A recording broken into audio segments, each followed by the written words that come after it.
Good afternoon, and welcome back to Positively Uncensored, your favorite reality TV and interview podcast. It's your host, Leah, and today will probably be one of the most casual episodes that I've ever done. For anybody who's listening after the fact on Spotify, I will be doing this episode live over on YouTube. I've really given no warning for this live stream, so I'm just sort of popping in here.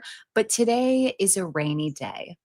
And I would consider today the first real day of fall because it's 68 degrees. That was the high of what it was today. It's raining, it's cloudy. It feels like Forks from Twilight, and it's just bringing me all sorts of joy. And I thought, what way to make a rainy afternoon better than by recording an episode from potentially one of the most busy nights in reality TV history that we've had in a while for people who love reality TV and for reality TV content creators. We were all fed, and I will now take my turn to feed you.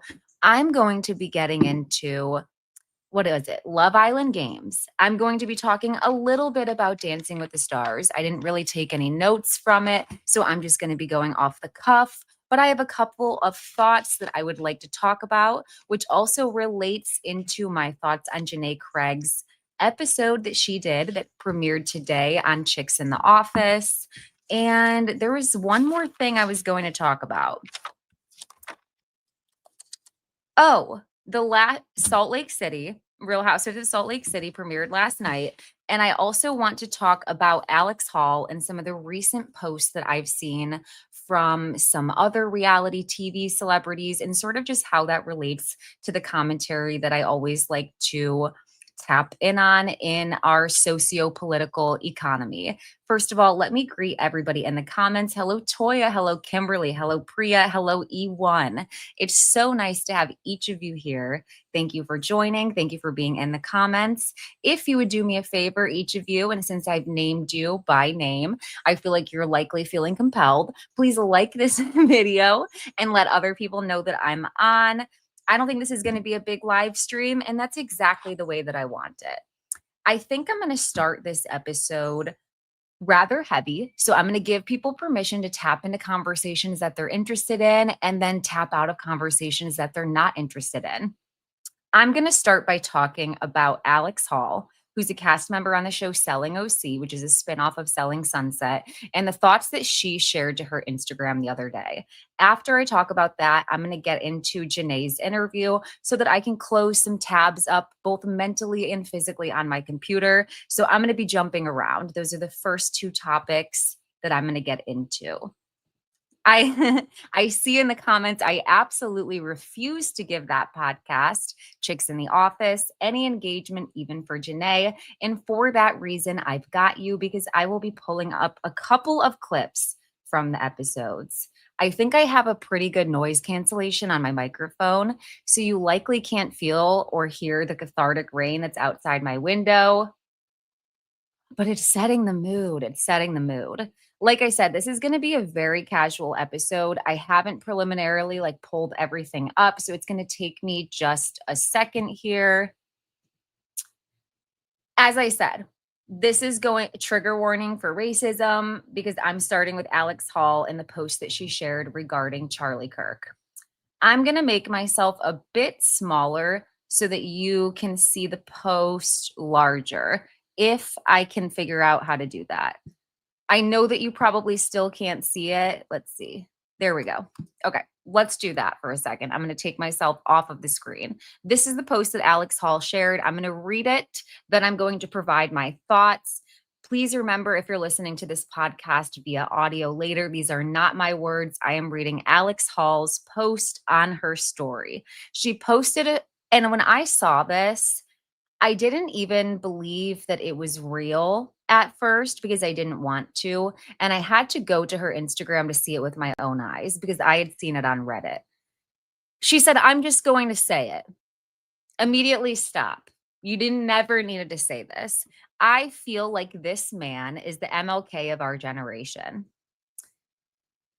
So disgusting in even just those two sentences. And that's something that saddens me. History, can you guys see that? Okay. History repeating itself is something that is 100% preventable, and I blame us as humans, us as individuals who allow ourselves to be influenced by society and whatever it may be that drives people to do this depth of evil and feeling as though it is right. There is an undoubtedly amount of us who lack to have faith and surrender to fear. Let this be your very tragic reminder that violence is never the answer.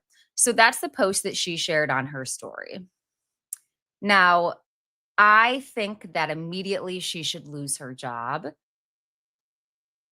I think that where we are with the vice president, JD Vance, who has gone out of his way to make Ohio look embarrassing.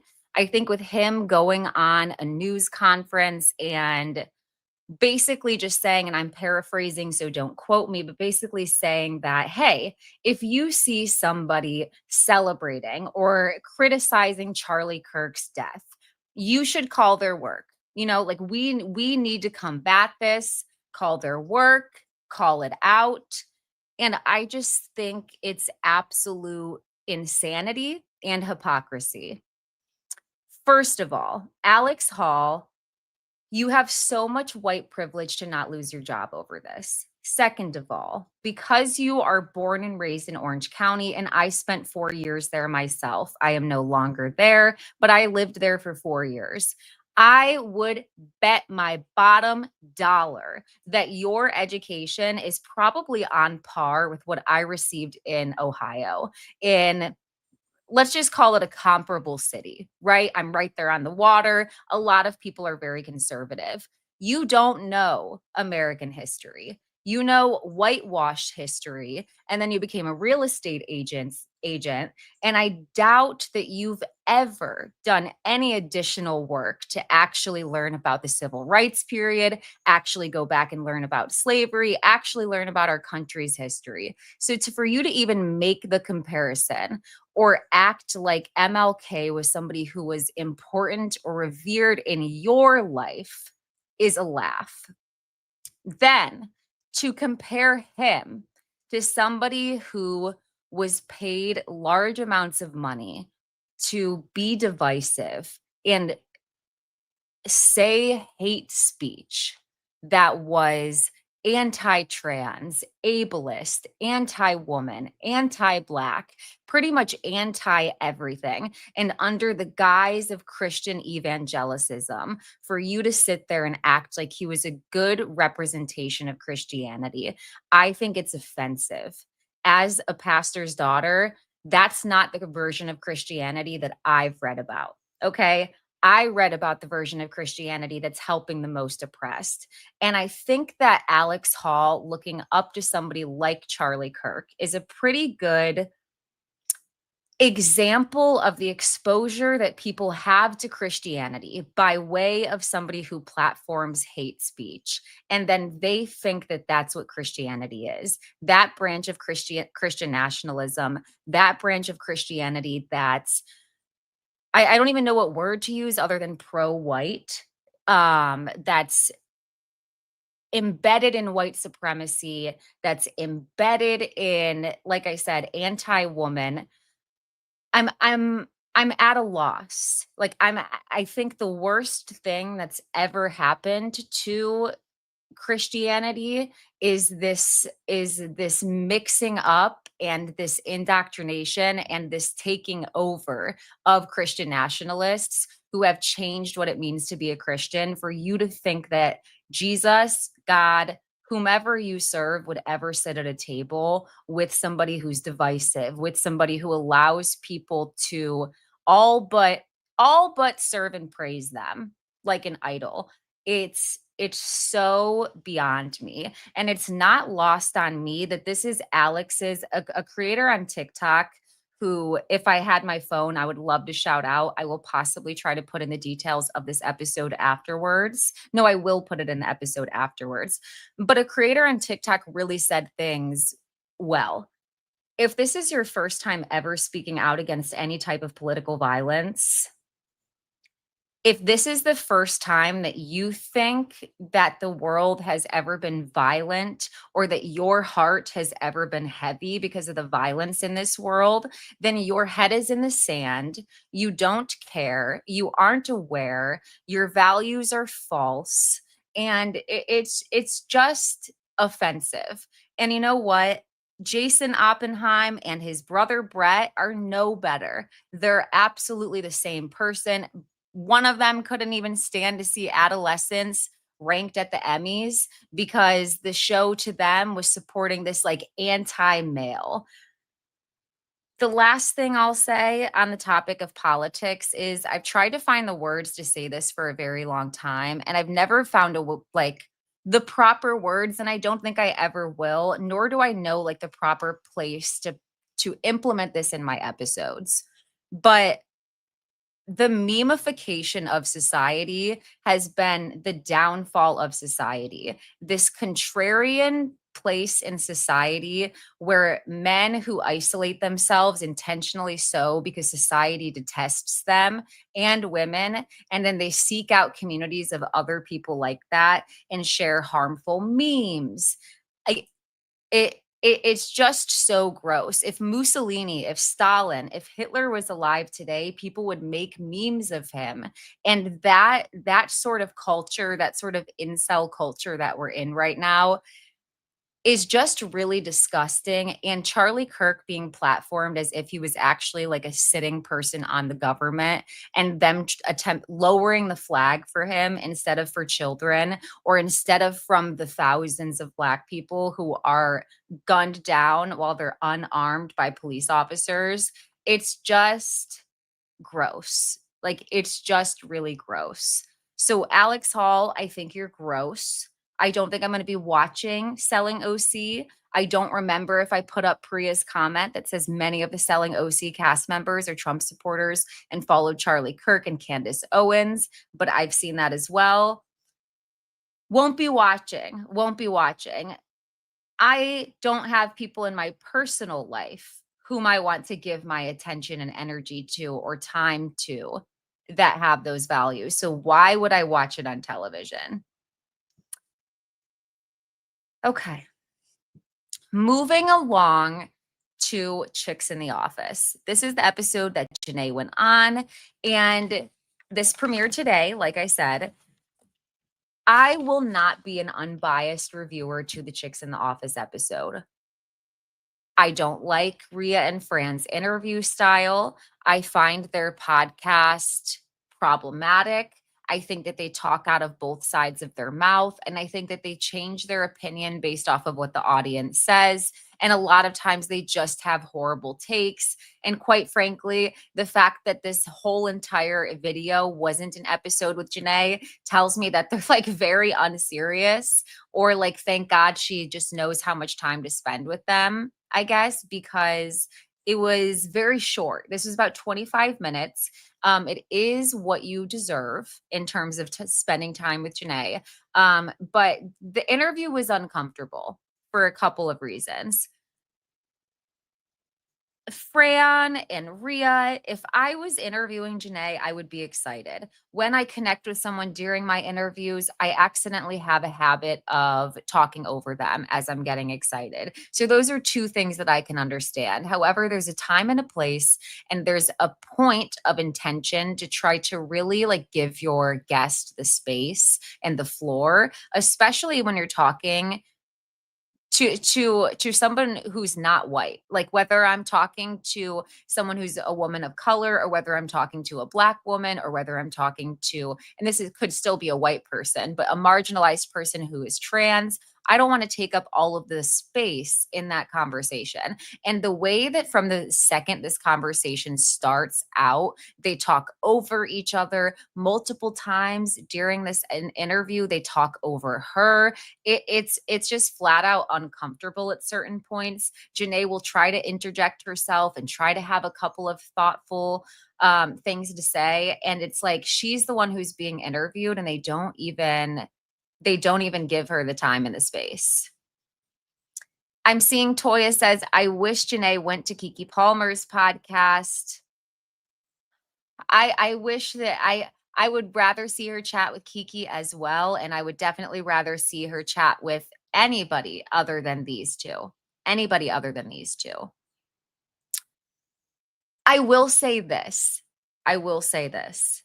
What can I say? For a very long time, I have been manifesting getting things in the works with Janae.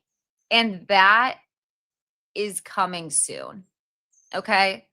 So I won't have to review very many more interviews with other white women with Janae. If I have to talk about white women with Janae, the next white woman who talks to Janae is hopefully going to be me. Kimberly Bailey, thank you for the reminder that Chicks in the Office was the podcast who actively spoke against Nick and Alandria and tried to rewrite history when they were interviewing Nick. Absolutely. And they do things like that all the time.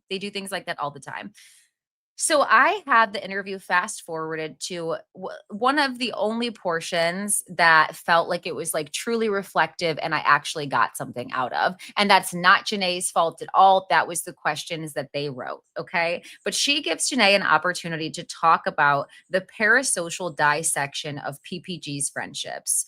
And I thought that Janae's commentary on this was interesting. I also thought that it was worthwhile hearing as someone who always tries to not be parasocial. So let's listen in and let me make sure the volume is turned on up.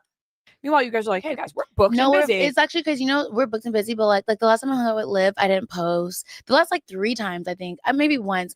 I hang out with Liv often. We're on FaceTime all the time.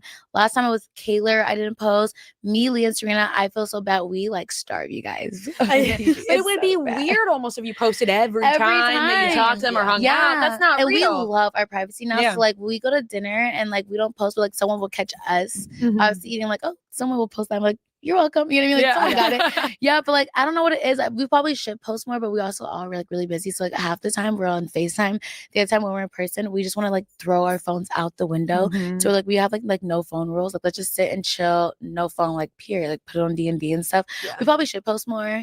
I'll actually.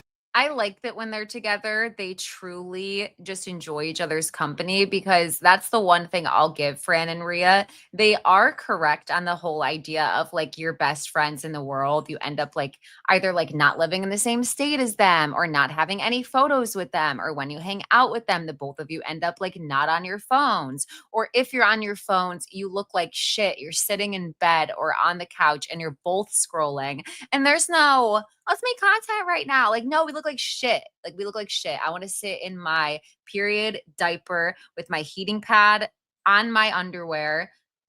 Those are great, by the way. Just got off my cycle. Shout out to, if I could get a partnership with those wraps that you put on for your menstrual cycles, that would be something I'd like to manifest. But you want to sit there on the rag talking shit, right? Right. Okay. So I understand why they're not oversharing content. Also, if every piece of content is going to be dissected by, let's just group all of their fans together by 10 million people,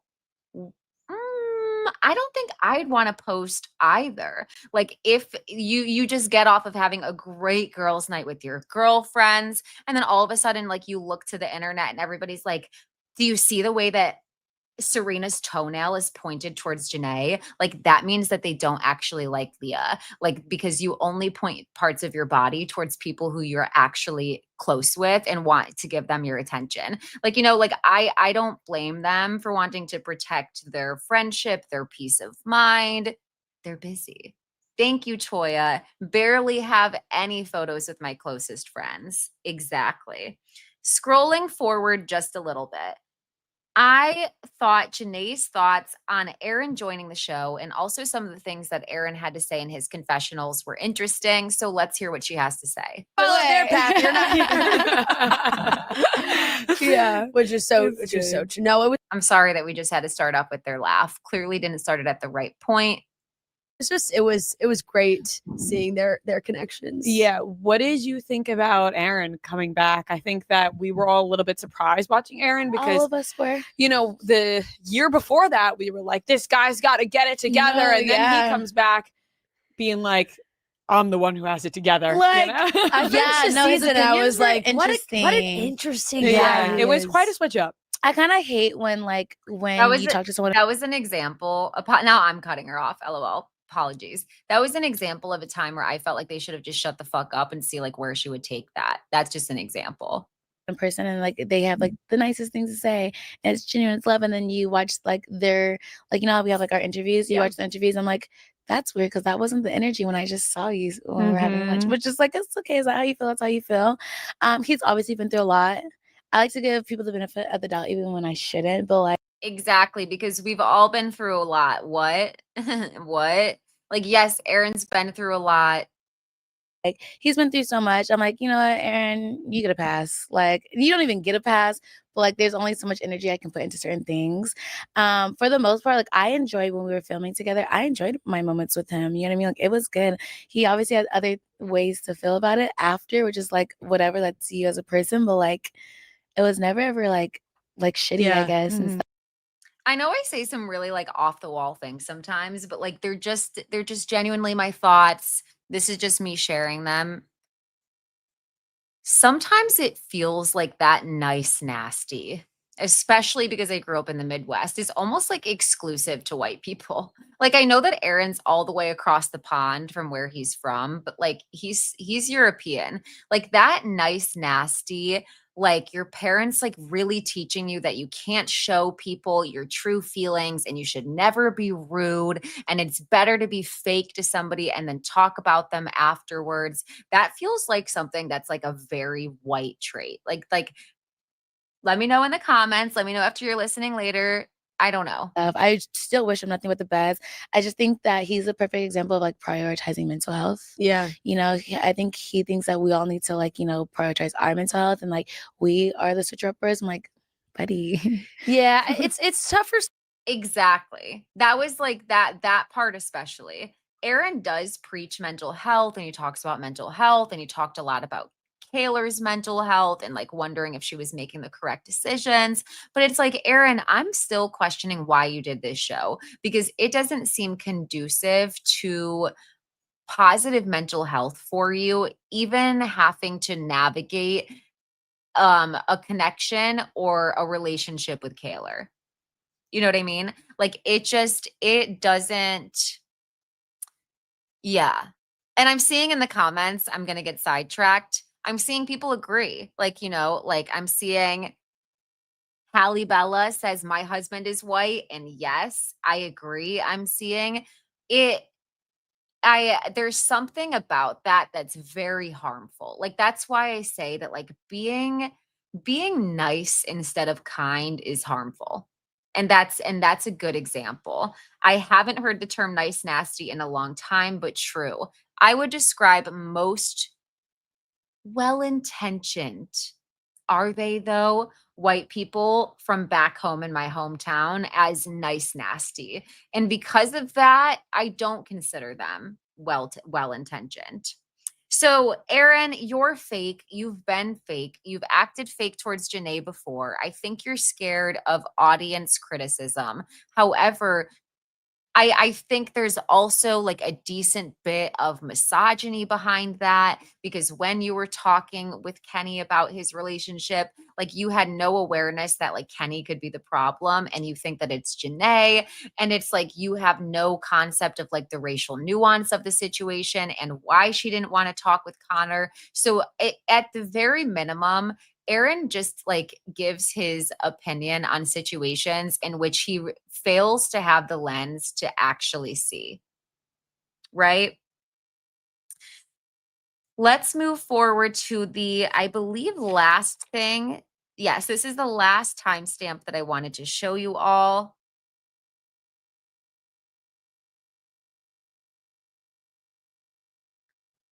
It just sucks. They pitched us the idea that it was a docu-series. Right. So I was under the impression that they'd follow me around as I do stuff. And boy, oh boy, was that not the case. Yeah, right. Because then it's like, oh, let's have everybody in LA. So it's really not their real life because it's not where a lot of you guys live. So it's not your day to day. The only reason why I was saying yes was I have I live in Vegas. I'm never home. So like, for example, like what if this was during, I was like, so you guys are going to come with me to New York, right? And you would think it would be a yes. And you'd be under the impression and life would just happen. So basically, it'll be a docu-series in the sense of it's going to be like a highly controlled environment. We want you to live in LA. We're going to set up scenes for you. We get to decide who the cast members are. We won't be following you on your individual journeys if it's outside of LA because we aren't going to pay for the camera crew. I find that just like very deceitful. I find that very deceitful that producers did that. And I thought it would be that way even from the moment that Leah tried to assert the fact that she was able to like pick producers because there was production that she just had a flat out bad experience with on the show. I still had my reservations about the fact that this is a reality TV supposed to slot on Peacock. So I'm pretty skeptical about them not having any involvement. We tried our best to show you guys as much as we could, but unfortunately, I personally think there's so many scenes that were filmed that didn't show. Like, it really sucked. My favorite scenes filming that whole season, not one. Like, we had like a game night with PPGM, and you guys never saw it. And that was like my favorite night. It was at my apartment, and we had like, what's that, Jenga? So they had a game night. They never showed us. She goes on to say that they did lunch with Liv and her best friend from Hawaii. They never showed that. What else did she say? She basically said that that her favorite moments from the show that we never got to see. And that's just such a bummer. That's just such a bummer because what they really loved to lean into was like Janae's friendship with Kaylor, when it doesn't necessarily sound like she has that close of a friendship with Kaylor, or at least just really following Kaylor and Liv's story and like what Kaylor has going on with her boyfriend Toodle or Toodlum or Tulum, whatever his name was, Toblerone, I think Liv called him. We didn't need to see that. Janae goes on to say a couple of things that I didn't get a timestamp for, but I will just briefly recap. First, would she do it again? If she could be a part of the behind the scenes, picking both producers and cast, Janae would be interested in doing Beyond the Villa again. However, she says in the same breath that pretty much that's not what would happen. She wouldn't be able to do that. So she's really not interested. Now, because the premiere last night, and I said that there would be a jump at some point, because last night was the premiere of Dancing with the Stars season 34, I think that this would have been the perfect season for Janae to be on Dancing with the Stars. Also, do they have bombshells on Dancing with the Stars? Like, can we start that? We're like halfway through the season. They bring in another contestant after a fair bit of people have gone home. A little Love Island, Dancing with the Stars crossovers, because I just need to see Janae on Dancing with the Stars. I think it would be the perfect low stakes type of show to go on. I think that she would have so much support. I think that that's the type of show that really leans into people's like individuality and that usually finds them at a time that's like important in their career. So I would just love to see Janae on Dancing with the Stars. It's not a dating show. It's not motivated by drama. She goes out there and she dances. And if she happens to get a single partner who treats women well and is sexy, what? Then so be it. I didn't say that has to happen, but I want them to bring in Bombshells of Dancing with the Stars where they put people on. If Alex Earl can be on this season of Dancing with the Stars, it would be absolutely remiss for them to not put Janae Craig, the icon, on. Just a reminder, I'm looking in the corner and I'm seeing that the live has gone up quite a bit. So all 36 of you, if you would do me the kindness of liking the live, tap outside of the chat, leave a comment so that it helps the algorithm. I found out YouTube's a bit of a beast, a little bit of a greedy beast with the needing content, because that 13-day break I took, punished. Gavel came down just the same way it does on TikTok. That's okay, but if you guys would help me out, that would be super appreciated to get me out of my slump. Janae also said that she would never go on Love Island game. She's like, are you trying to offend me? They better not ask me. Love Island Games is not her speed, but she would potentially be in short films. She wants to have a conversation with Cordell where she finds out, what'd you do for the acting stuff? Like, how do I do that? And how do I make that next? She also has a feeling God told her that her future husband might bump into her at a lounge at an airport. I don't know if anybody caught that Christina Milian movie with the guy from Pentatonics in it. Great segue again, who also happens to be on Dancing with the Stars. But that's sort of the vibe that I feel like Janae is manifesting for herself.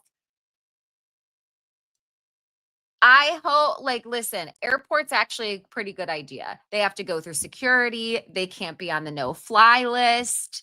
Thank you to E1 for saying, bless you for my sneeze. Airport might be a good place, you know? Like, it can kind of, like, suss out, do some preliminary pat down for you. That might be a great spot. But I worry that she said that people are going to go out of their way to make that happen because people are crazy. People are crazy. Also, ending with this, her raspberry iced tea with Truly came out today. They announced that towards the end of the episode. That's everything that she said on Chicks in the Office. Like I said, this is my thing. If Janae doesn't want to talk about the breakup, she shouldn't have to talk about the breakup. I especially don't think that this would be the place to talk about the breakup, especially when she hasn't talked about it before. Not with Rhea and Fran, not on this podcast. However, they were really talking around it, and it was awkward. Like, just because I don't know that that's something that they're very like well versed on, but they were really talking around the breakup to the point where like they didn't even say the words the breakup. They called it like a long summer. And again, if that's to make Janae more comfortable with doing the interview, then I'm all for it. It just brought an awkward tone to the interview because obviously it's a very large life event that just happened for her, and sort of just like talking around it just felt a little bit awkward. But that sort of goes back to maybe like the questionable decision to go on this podcast. However, a check is a check, right? So if they're paying her, that wasn't a sneeze. That time it was a cough. That's Janae's episode of Chicks in the Office. I'm going to move next on to Real Housewives of Salt Lake City. Last night's episode was a doozy. So if you're not interested in Real Housewives of Salt Lake City, I won't be offended if you don't listen to this part of the live. The thing that I will be potentially covering after is Love Island Games. I know I said I was going to talk about everything, but I also didn't plan to spend 15 minutes talking about Charlie Kirk and Alex Hall's thoughts on that. So I think I went a little bit long-winded. However, what I'm about to do is I'm about to take a 2-minute break really quickly. I'm not going to log off. I'm literally just going to mute my microphone for a second. And then I'm going to come back so that I can dive into this refreshed, refill my water, and I'll be right back. This is a reminder for you. If you haven't stood up today, done a stretch above your head, tried to bend over and see, can I touch my toes today? You know, I've been working on trying to touch my toes every day, for example, because I found out the back of my, what are they called? Hamstrings, whatever that's called back there, they're tight.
Thank you to all 27 of you.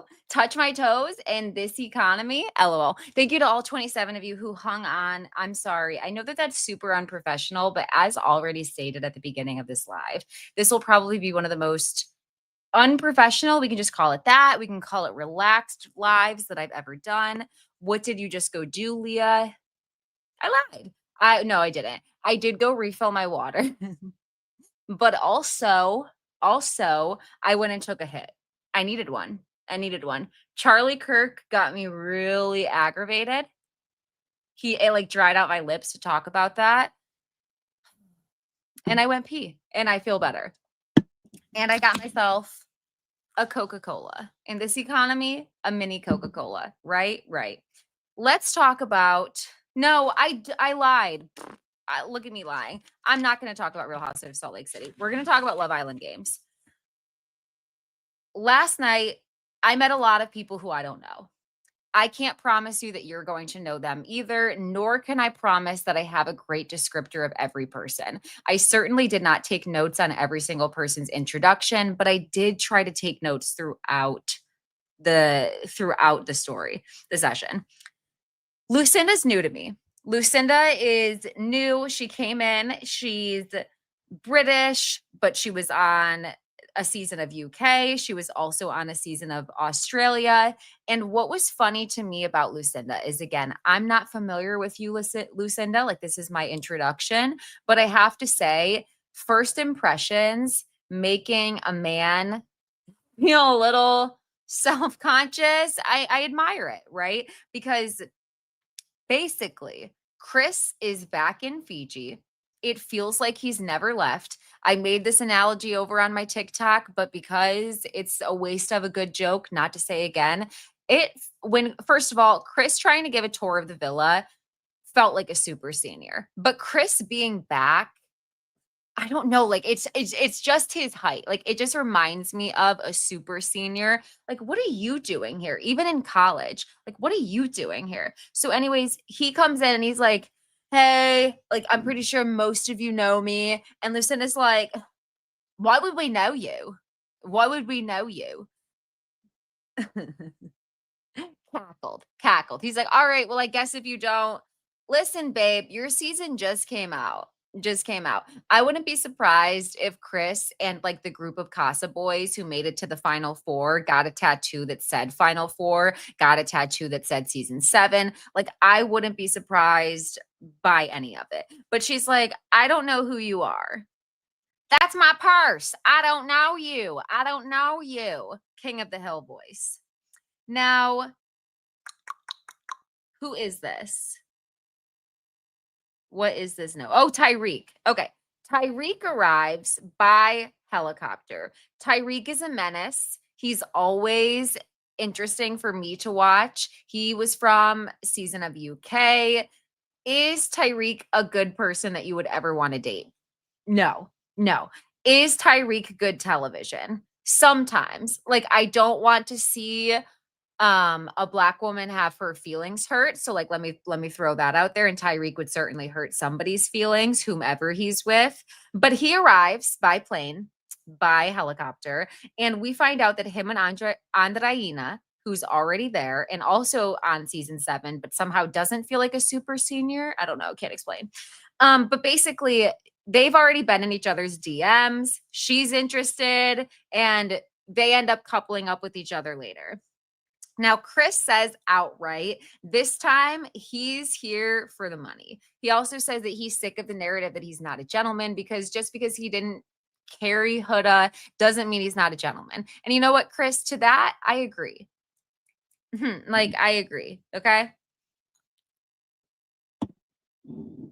Now, I proceed to call the next guy by the wrong name in my notes throughout the entirety of episode 1. So if I call him by the wrong name when I'm talking about him, know that who I'm meaning to say is Josh. I have misnamed him, falsely named him Josiah in my notes. Let me tell you, I got a lot of flack on my TikTok at my preseason thoughts about Josh. However, episode 1, I'm going to tell you I think that even though I didn't have the context to know that he had a tragic loss, his sister passed away during his season, he had to leave, and he was a fan favorite. I think without that context, right? And saying that it was giving F-boy and also his eyes are giving White Walker, I sort of still maintain that. Now, the fake beef between Josh and I don't even know who it's between, so we'll get to that part later, but the fake beef that Josh is involved in later in the episode, that's not really why I think that. I just more so am kind of like, jury's out on you. Jury's out on you. Kendall arrives, and I don't know why, but Kendall showing up just made me cackle. KK's reaction being like, is that Kendall? That's what I said. Is that Kendall? She basically, it was like, why is he here? Why is he here? And I thought that was funny. Now, Kendall says that he's here for both money and love. When he was answering this question to production, I don't think it was an option to say he's here for a white girl. I'm just kidding.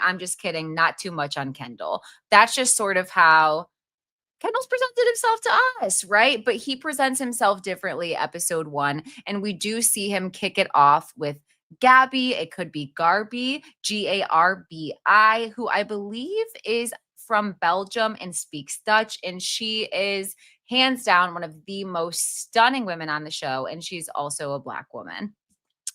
Continuing along, had to make the joke about Kendall. If that's not appropriate, honestly, I'll take that on the chin because who am I? Like, who do I think I am?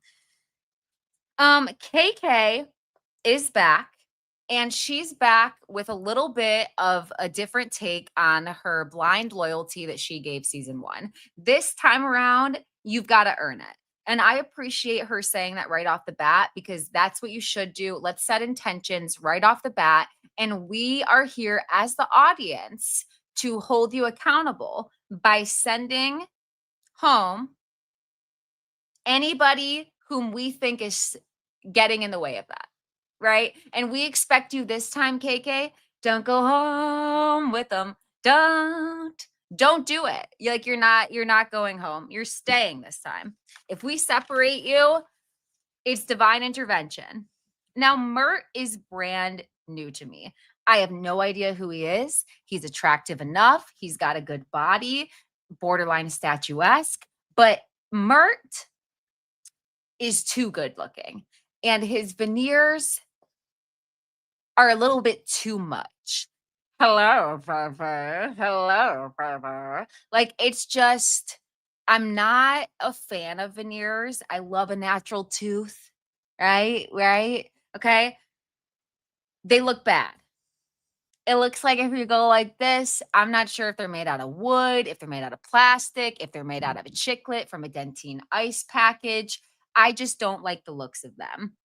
It sort of feels like a different version of what was that guy's name who got escorted out by production and instead of 30 minutes had 5 minutes the prior season, and who also had anger issues and like said something xenophobic towards the Asian community. That guy, okay? It just sort of reminded me of that. But however, jury's out because Mert seems very sweet. Mert seems very sweet. I might not be a fan of the veneers. I might not be all into like the super sculpted thing. But like I said, he's attractive and he seems nice. Now, things are different this season on Love is Blind. Because it's not Love is Blind. Because it's not. It's Love Island. This season of Love Island Games is different because they're offering the biggest monetary prize that they've ever offered in recent seasons. And the winner of this show gets $250,000. Thank you so much, Priya. I was talking about Kane. If you ever need someone on your team for any game where you get to describe things, I'm your girl. I'm your girl. Now, I'm curious what everybody's feeling about Ariana as host. I'll be honest. I love Ariana. Okay? Like, I've watched all of Vanderpump Rules. However, I am not trying to see her that much. Like, respectfully, I wish that she just stayed on Love Island USA. I'm like somehow blanking on the other host's name from Love Island UK, and that's a problem. Like, see, like that already is a problem. She's who I like to see. She's who I was hoping to see. I don't know how to describe it, but like I don't know how to describe it. Like, I don't know how to describe it. I don't want to see Ariana this much. I like her on Love Island USA. I think it translates Maya Jama, thank you. I think it like translates differently to Love Island Games, but like also I admit that Love Island Games, like the snarky comments that the host makes are sometimes like a lot. Like you have a lot more leniency, right? Like you don't, it's not as intense as Love Island, where it's truly supposed to be just about love. Like, not are they here for love or money? It's really just about love. That's how it feels to me. Moving along. Let's talk about Gabby, who I already said is stunning, happens to be whom Kendall is going after.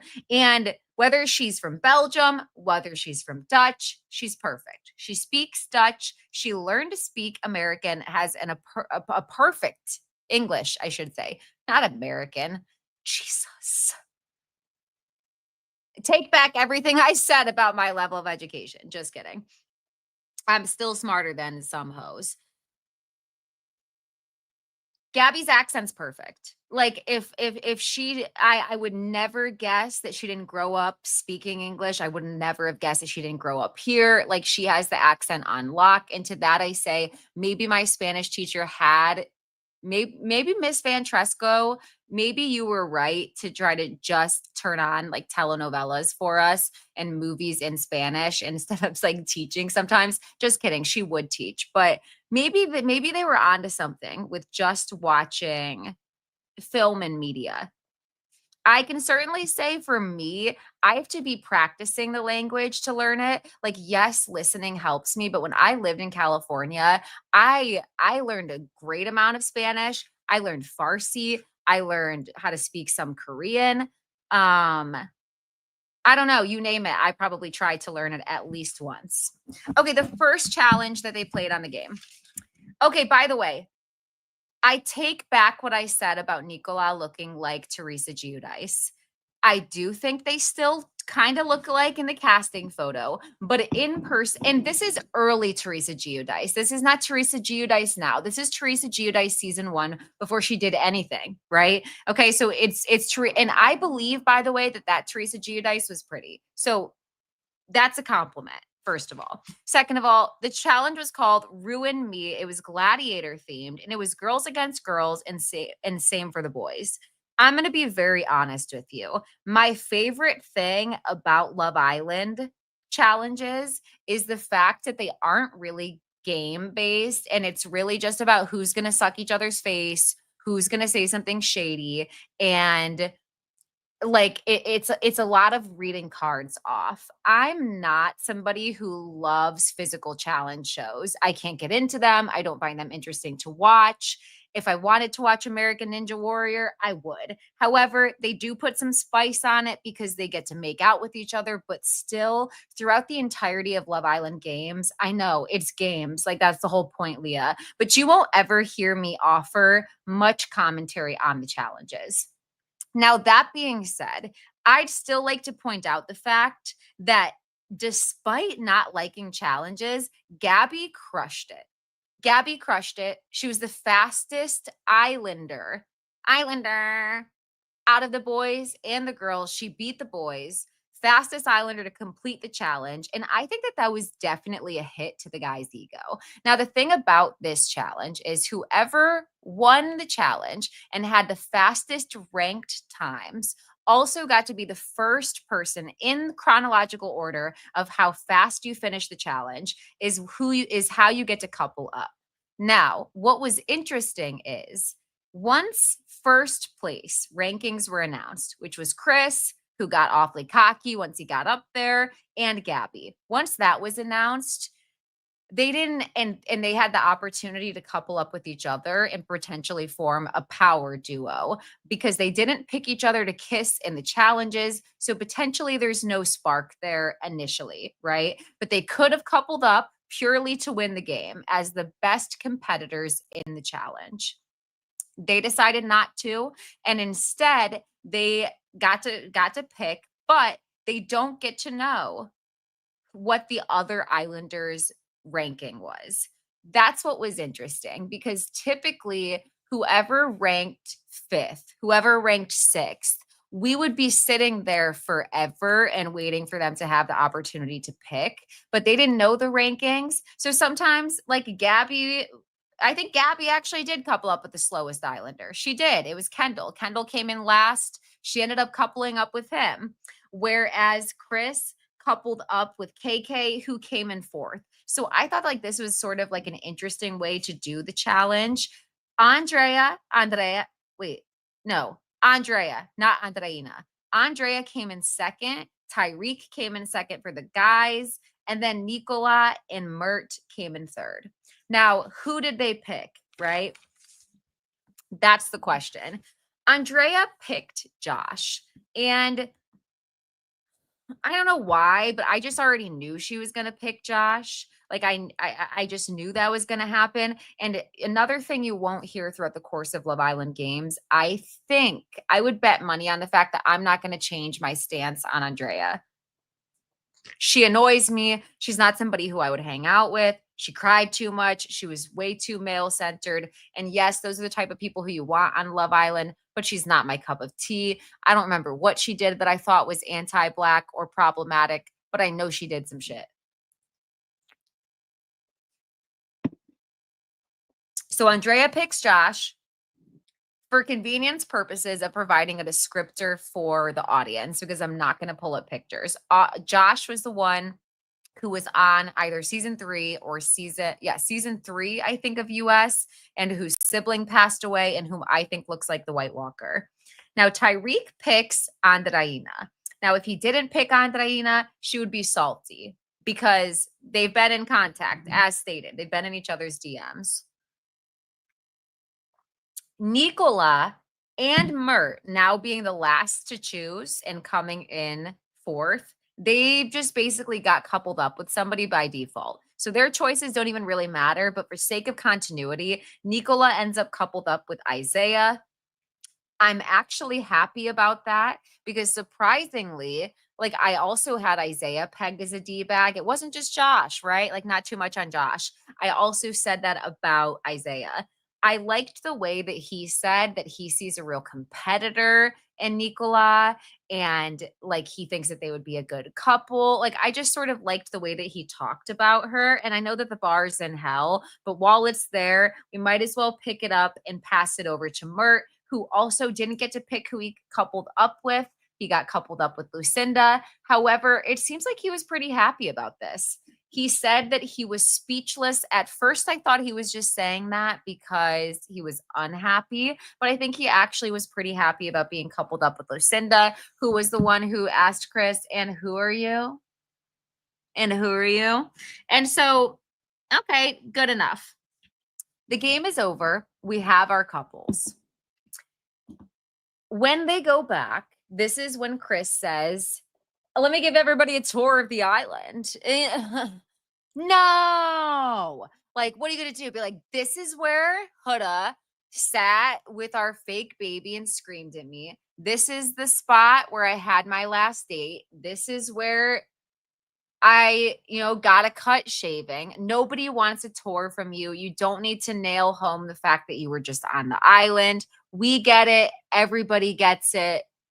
We could be overseas playing basketball, right? Like they could be overseas playing basketball. Don't waste their time. Now, Tyreek and Andreina talk and the breadcrumbing begins. Like, let the breadcrumbing begin. That's basically what happens in their conversation. Like Tyreek will say something kind of nice, but not really. And like, he doesn't want to make her feel too reassured or too confident about herself.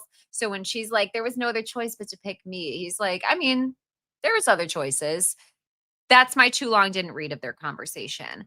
The one thing I'll say is Tyreek can be very funny. When he said that Andreina's laugh was crazy, it certainly is. It sounds like she's not getting enough air. I would be worried about asphyxiation, choking.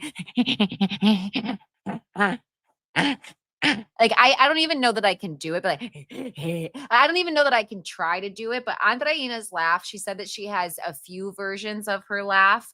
I'd like to hear one of those, just because maybe Brian wasn't that funny. Brian wasn't cracking jokes, didn't have her laughing like that. That's the first time I've ever heard that come out of her. As I said, I kind of am rooting for Isaiah and Nicola. They were kind of cute. I like how he talks about her.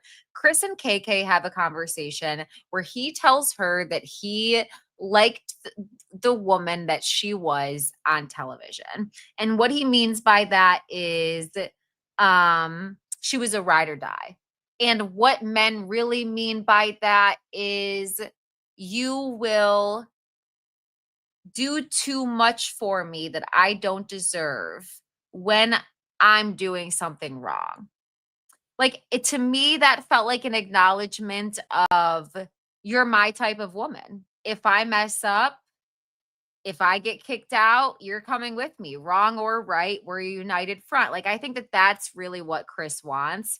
And he also says that KK is 100% his type, which is just like, what was Chris doing with Huda? Question of the day. Okay. Now, Josh has a conversation on the other end about what his type is. And he says that his type is peace of mind.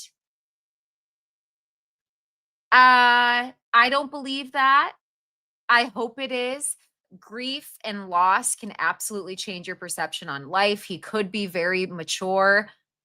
However, given the fake fight that they had him in, like, the continuity isn't really tracking for me. So I might have to go back and watch his season. But his type is allegedly peace of mind, and him and Andrea share a kiss. Now, the funny part of him saying that his type was peace of mind is Andrea did what a lot of blondes like to do. And she was basically like, so your type is blondes? Like, I'm blonde, your ex is blonde. And he's like, actually, as I got older, I found out that I wouldn't say that blonde's my type, you know? And I'm sure that Andrea is used to hearing that. You're my type, you're blonde, you're Latina. No. Okay. Peace of mind. Actually, you know what, Josh? I can appreciate that. As everybody is getting cozy and having good conversations, boom, in walks Ariana. She walks in, and I would describe it as, if you can see it, sort of like a deflating, flaccid penis, right? For everybody has their own preferences. Everybody has their own types. But if you're going to say that a bombshell's coming in to shake up the villa and the alleged bombshell in question is Charlie, you could send him right back. Put him back. He came a long way, 30 hours. 30 hours for a bloke who is going to be going home. You came a long way for someone who we don't want to get. I saw someone say on Twitter, don't even unpack. Don't even unpack. I literally wrote that in my notes as I was watching. No one's picking you. And especially when we fast forward, Andrea and Josh, they just shared their first kiss. Andrea's not leaving Josh to be with you, because basically Solenn and Charlie enter the villa and they get to make out with everybody one by one. And then basically I was wondering, like, why is Charlie wearing the same necklace as Solenn? Like, I thought it was like an aesthetic choice at first. We did just watch Jax Taylor wear the largest chain that I have ever seen in my life. So, like, it's not completely out of the realm that I thought that wasn't costume jewelry. However, it ends up actually being a symbol of being a loser, essentially. Like, they're going to send you home. So Charlie has a necklace and Solenn has a necklace, and they pass that necklace of being a loser on to whomever they're stealing and now become single. So with that being said, first of all, Charlie gave me the ick. If I was Andreina, I would say I had strep. I would potentially throw up. I would potentially be sick for the day. But like him being like, I'm going to take my time. I'm going to take my time with this one. It could have happened on season 7 and it didn't. Oh, no. No, Andreina, no. No, like that was gross. Like, ew. He's like, save the best for last. This should have happened on season 7. You were with Hannah. You were with like, I digress. Basically, what I'm trying to say is, even though he saved Andreina for last, he picked Andrea. Like, that doesn't really make sense, but that's the way that he did things. Now, so Len stole Josh. No. She stole Mert, which leaves Lucinda alone. And because I don't know Lucinda, nor do I know Solen, sorry. I don't feel that attached. I don't feel that attached to either of them. To be honest, half the cast can go. To be honest, Chris can stay for a couple weeks because he gives me a lot of funny jokes to write in my notes. Anybody else that gives me funny jokes to write? For now, Chris gives me funny jokes to write, and Charlie. But Charlie can go. Anyways, thank you to every single person who's been on this live for listening. Before you leave the live, please like the live so that other people can watch this later. I said I was going to dive into Real Housewives of Salt Lake City, but we just did tons of Love Island stuff. It doesn't really fit the bill. So I'm going to come back and I'm going to recap Salt Lake City probably tomorrow. I'll probably do a live tomorrow a little bit earlier in the day. I will try to schedule it ahead of time so that people can clear their calendars or potentially just have an hour to listen. I hope that all of you have an amazing episode. Audible is the sponsor of my show now. So if you'd like to try Audible for free, you can do so in the link of my show notes, which I'm going to put up in just a moment. Everybody, have a great day. Tell me what you're watching. Tell me if you're overwhelmed. And bye-bye.